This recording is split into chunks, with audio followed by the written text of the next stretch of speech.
اس سے ہمارے مدرسے کی بدنامی ہو رہی ہے، لہذا اس بچے کو نکال۔ کراچی میں ایک ادارہ تھا جو دیوبندیوں کا ادارہ تھا، حفظ کا ادارہ تھا، وہاں ایک پٹھان جو مزدوری کرتا تھا، اصل وہ ہزارہ علاقے کا تھا، اپنے ایک بچے کو لایا اور مدرسے میں داخل کرایا اور ان کو کہا کہ میں کراچی میں مزدوری کرتا ہوں، تو یہ میرا بچہ ہے، میں نے منت مانی تھی اللہ سے کہ اللہ مجھے بیٹا دے، میں اسے حافظ بناؤں گا، اللہ نے میری منت تو پوری کر دی، بیٹا دے دیا، اب میری طرف سے جو یہ شرط پوری کرنا باقی ہے کہ میں اسے حافظ بناؤں گا، تو آپ مدرسے میں اسے رکھیں۔ بڑا مشہور معروف مدرسہ تھا، 3 سال تک بچہ وہاں پڑھا۔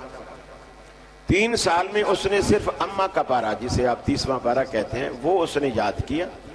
اور اس میں بھی چھوٹی سورت سنو بڑی سورت سنو، ہر سورت میں بہت غلطیاں ہوتی تھیں۔ 3 سال بعد استاذوں نے میٹنگ کی اور مشورہ کیا انتظامیہ کے ساتھ بھی کہ اس بچے کی وجہ سے ہمارا مدرسہ بدنام ہو رہا ہے، چونکہ ہر سال جو بھی ممتحن آتا ہے وہ دیکھتا ہے کہ یہ بچہ جب بھی پچھلے سال بھی 30ویں پارے میں تھا، اب بھی 30ویں پارے میں ہے، اور سننے بیٹھتا ہے تو غلطیاں اتنی آتی ہیں، تو اس سے ہمارے مدرسے کی بدنامی ہو رہی ہے، لہذا اس بچے کو نکال۔ اس کے والد کو بلایا، اس کے والد کو یہ باتیں بتا دی، اس نے منتیں ترلے کیے کہ جی میں بھی اسے سمجھاؤں گا، محنت کرے گا، یہ کرے گا، وہ کرے گا، وہ نہیں مانے، نکال دیا۔ اب وہ چونکہ وہاں مزدور تھا، اپنے ساتھ تو رکھ نہیں سکتا تھا، وہ واپس ہزارہ لایا۔ یہاں مقامی طور پر ان کے دیہات میں کوئی دیوبندیوں کا دوسرا مدرسہ تھا، اس میں اس نے آ کر اس بچے کو داخل کرایا۔ وہاں بھی بچہ 3 سال پڑھا، اور 3 سال میں ایسا اس نے پورا قرآن مجید ایسا حفظ کیا جیسے کوئی کمپیوٹر۔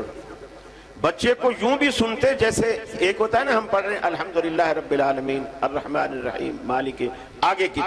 ایک یہ ہے غیر المغضوب علیہم ولا الضالین سے، اس سے پچھلی آیت کون سی ہے، اس سے پچھلی آیت کون سی ہے، اس سے پچھلی، یہ بتانا تھوڑا حافظ کے لیے بھی مشکل ہوتا ہے۔ پھر وہ جس قرآن مجید پر پڑھا تھا، حفظ کیا تھا، اگر وہ قرآن مجید بندہ اپنے سامنے رکھ کر اس کو پوچھتا یہ آیت ہے قرآن کے کس صفحے پر ہے، وہ اپنے اس قرآن کا صفحہ بھی بتاتا تھا کہ یہ آیت اس صفحے پر ہے۔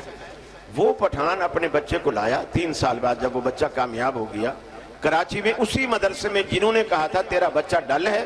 اور یہ پڑھ نہیں سکتا، ہمارے مدرسے کی بدنامی کے باعث اسے نکال دیجیے۔ ان کو بولا جی یہ میرا بیٹا ہے، وہی جس کو آپ نے نکالا تھا، اس کو قرآن مجید جہاں سے چاہو آپ سنیں۔ حافظ استاد بیٹھ گئے، اور استادوں کو پتہ ہوتا ہے متشابہات والے مقامات کون کون سے ہیں، تو وہ بڑے بڑے ماہر بیٹھ گئے، اور کوئی یوصیکم اللہ فی اولادکم سے پوچھ رہا ہے، کوئی آخر میں، کوئی بیچ میں، کوئی شروع میں، کہاں کہاں سے مختلف آیات اس سے پوچھی جا رہی ہے، ہر کہیں اٹکا ہی نہیں، وہ بالکل ایسے جیسے کمپیوٹر کا آپ نے بٹن دبایا اور شروع ہو گیا۔ اس کے بعد اساتذہ سر پکڑ کے بیٹھ گئے، اس کو کہنے لگے کہاں سے پڑھا ہے، کہ جی ہمارے علاقے میں گاؤں میں دیہات میں مدرسہ ہے۔ انہوں نے کہا ہم آپ کو ہوائی جہاز کا ٹکٹ دیتے ہیں اسلام آباد سے کراچی، اس استاذ کو بلاؤ جس نے اس کو پڑھایا ہے، وہ ہمارے مدرسے میں آئے، 3-4 دن ہفتہ ادھر رہے، اور ہمارے اساتذہ کو وہ لیکچر دے، تربیت کرے، ان کو بتائے کہ جی وہ بچوں کو کیسے پڑھاتے ہیں۔ اس کو بلایا گیا، وہ بھی آ گیا، اس نے جو طریقہ بتایا وہ وہی طریقہ تھا جو عام مدارس میں ہوتا ہے، جی اس ٹائم میں سبق دیتا ہوں، اس ٹائم سب کی سنتا ہوں، اس ٹائم منزل سنتا ہوں، رات کو جو ہے سبق یاد کر کے سلاتا ہوں، اور پھر صبح سنتا ہوں، وغیرہ وغیرہ۔ انہوں نے کہا یہ تو ہم بھی کرتے ہیں،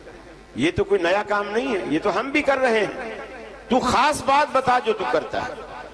اس نے پھر خاص یہ بتایا کہ رات عشاء کے بعد جب بچوں کو میں سبق دے دیتا ہوں، اور دینے کے بعد دہرائی کے لیے کچھ وقت دیتا ہوں، پھر ان کو کہتا ہوں اب بیٹا جا کے سو جاؤ۔ بچے سو جاتے ہیں، اور میں وضو کرتا ہوں، مصلی بچھاتا ہوں، بچے سوتے رہتے ہیں، میں اللہ کے آگے روتا رہتا ہوں، میں اللہ سے دعائیں کرتا ہوں یا اللہ میرے بس میں اتنا تھا کہ میں بس ان کو پڑھا سکتا تھا، ان کے دماغ میں، ان کے دل میں اس کو بٹھانا، اس کو اتارنا یہ میرا کام نہیں ہے، یہ تیرا کام۔ صبح جب بچے اٹھتے ہیں میں جس بچے سے بھی سنتا ہوں سبق یاد ہوتا ہے۔ تو میری گزارش یہ ہے ساری ذمہ داری بچوں پہ بھی نہ ڈالیں، کچھ استاد بھی اپنی ذمہ داری لیں، اساتذہ اپنے بچوں کو دعاؤں سے نوازیں اور کبھی دعا سے محروم نہ رکھیں۔